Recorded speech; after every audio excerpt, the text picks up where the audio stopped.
the person of peace is a concept that relates to the world beyond our ongoing network of relationships. So this is the second lens that we want to equip everyone to look through, to see, to keep in mind all people of every people group, tribe, tongue, and nation. And you use different filters. There are different tactics, different approaches for dealing with this part of the world. In this part of the world, the person of peace is a key concept. The term person of peace or man of peace or house of peace comes from Matthew chapter 10 and Luke chapter 10. In Matthew chapter 10, Jesus is giving instructions to his 12 disciples as they're getting ready to go out and do ministry. In Luke chapter 10, he's giving instruction to the 72 before they go out and do ministry. And there are a lot of parallels in the two passages. There are also some differences, but we won't worry about those right now. But one of the things that's the same in both of these settings is Jesus is instructing his followers to go look for these households of peace.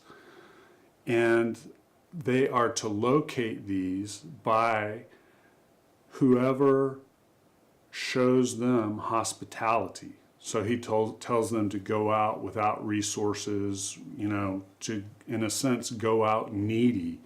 And whoever meets their needs, whoever will provide for them, whoever will take them into their homes, they are to proceed on the assumption that these are households of peace, or persons of peace. And then they are to stay in that house, not move from house to house, eat what's set before them, and in a sense minister the kingdom. And if it does prove to be a household of peace, then Jesus says your peace will, remain on it because you're to bless that house. And this person of peace is, in a sense, a stackpole. It's a cornerstone for establishing a new spiritual community, a new church in this place. His disciples were not going to be living in these places. They weren't going to be going there regularly. They were going out to seek to establish the kingdom in these villages where Jesus was about to come. And these households of peace were the cornerstone of what God wanted to build in that place. So how do we find these houses of peace or these persons of peace? One thing is that we can do something very similar to what Jesus commanded his disciples to do. Sometimes I'll go to a place and I'll ask them, is there anyone in this place that is a good person who has the welfare of others as their primary concern? They're not always selfish. They're not always seeking their own gain, their own benefit, but they're seeking to bless others. And if the same name comes up 2 or 3 times, I'll seek to find that person and get to meet them. Once in a while, you'll be in a place, I'll ask this, and people will say, what have you been smoking? Look around you. Do you think there's anybody here like that? There's nobody here like that.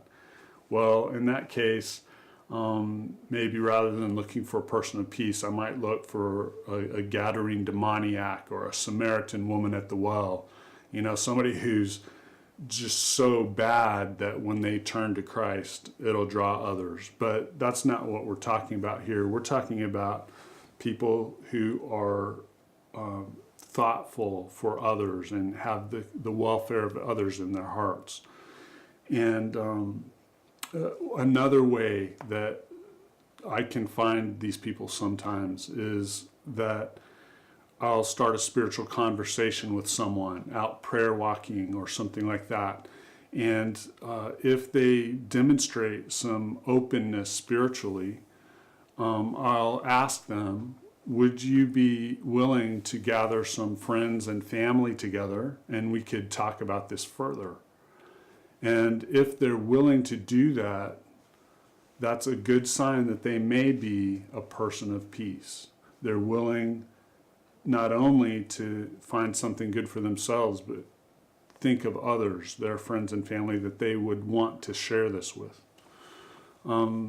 We talked about the greatest blessing. So sometimes if I lead someone to faith, I'll go through that whole greatest blessing process. And if they are faithful in sharing with others what they have just, come to believe, then I will proceed on the assumption that they are likely a person of peace.